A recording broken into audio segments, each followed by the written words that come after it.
After so many years, so many attempts, I had finally found my way to that sunless land.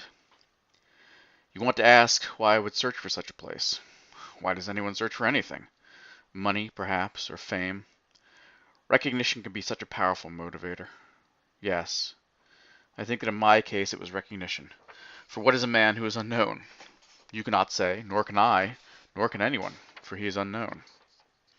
And so it was, on the last island, in the last sea, in that place where one always looks last, I came upon a cavern atop a cliff. The sun shone there at the beginning, and it was the sort of place that one might have expected seabirds to use as a refuge from the storms and a hatchery for their young, but no birds were to be found there. It was as though they knew what lay at the cave's bottom, and chose to weather any storm in the open rather than hide here. My lanterns full of oil, my ropes tied tight about me, my hammers and spikes and a bag at my side, I descended into the darkness. The inside of the cave was cold and dry, and as I watched the bright mouth of the cave recede behind me, I pulled my thick coat closer about me in an effort to ward off a chill that would not abate. Soon my first lantern was lit, and I began to climb down.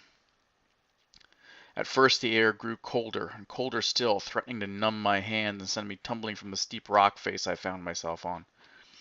Then the air grew warmer and warmer still, and I thought that I would have to squirm free of that thick coat, or expire from the heat and plunge to my death. At last, in a place where the air reached a temperature best described as neither hot nor cold, I found the bottom of the wall.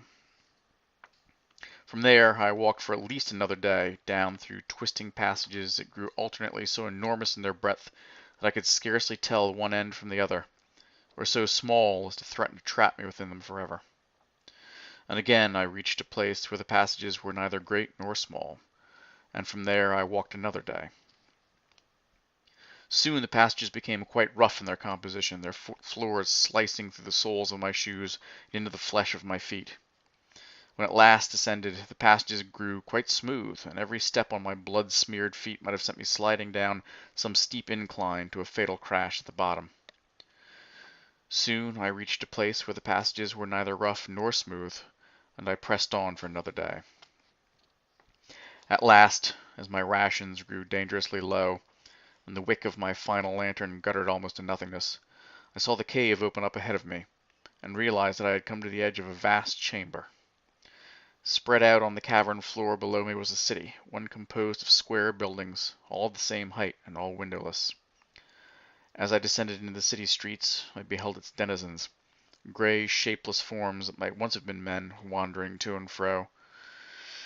Between them there were no words, and a powerful silence reigned over all. For in silence one can neither feel happiness nor sadness, kindness nor cruelty, love nor hate. If you are reading this, then you have found my last missive, wedged into a rock at the mouth of that cave which first led me to this place. I would entreat you not to follow in my footsteps, not for your sake, but for mine, for I have grown accustomed to this place and its people, and the shock of caring or hope must now surely stop my heart as might animosity or despair. This is a place far too comfortable for mortals to last long.